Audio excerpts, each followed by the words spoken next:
Good evening, everyone. I'm Miss Hobson, and today I'll be reading to you "I Love You the Purplest" Early by in the Robert evening, Jowse. the brothers and their mama finished supper in the sturdy red cabin and set out to fish.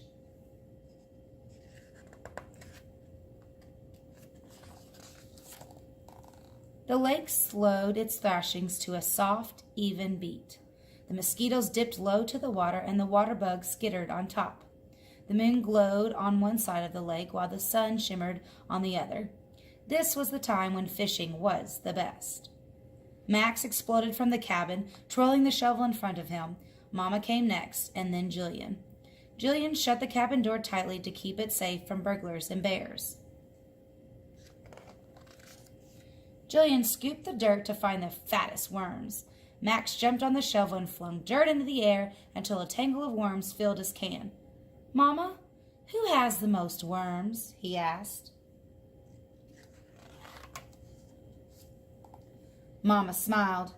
"Max, your can is full of the liveliest worms, and Jillian, you have the juiciest." Max, Jillian, and Mama stepped into the small wooden boat. Jillian took one oar and Max took the other.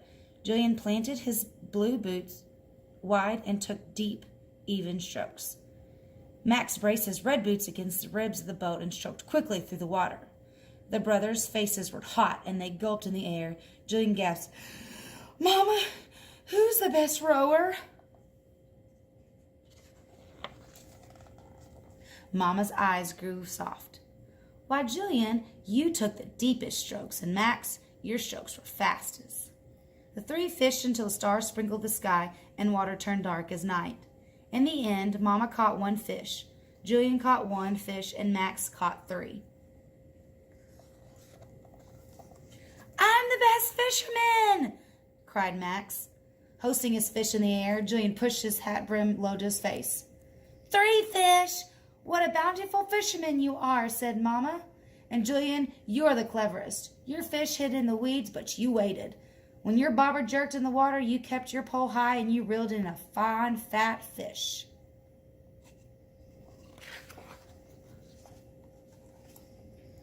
When the fishing and the bass and the stories were done, Mama tucked the brothers into bed. Jillian slept in the top bunk and she reached up to kiss him goodnight. "Mama," whispered Jillian, his hands forming a tunnel around her ear, "who do you love the best?"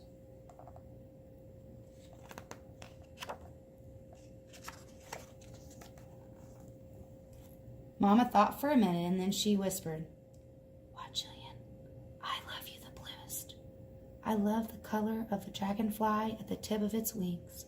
I love you the color of a cave in its deepest hidden part, where grizzly bears and bats curl up until night. The mist of a mountain, the splash of a waterfall, the hush of a whisper." The breath in Jillian's chest grew and grew and grew until he couldn't hold it any longer.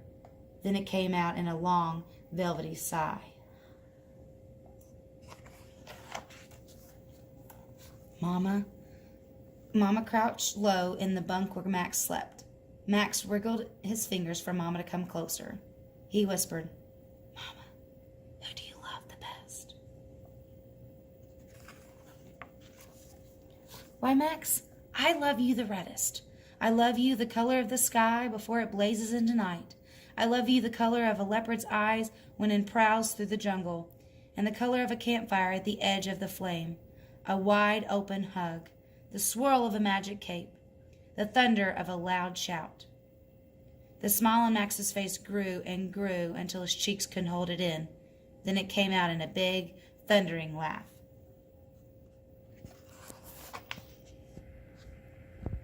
Later in the evening, the brothers and their mama slept. One in the top bunk, glowing like the evening moon, one in the bottom bunk, shimmering like the evening sun, and Mama in the big bed dreaming of boys she loved best. The end. Good night.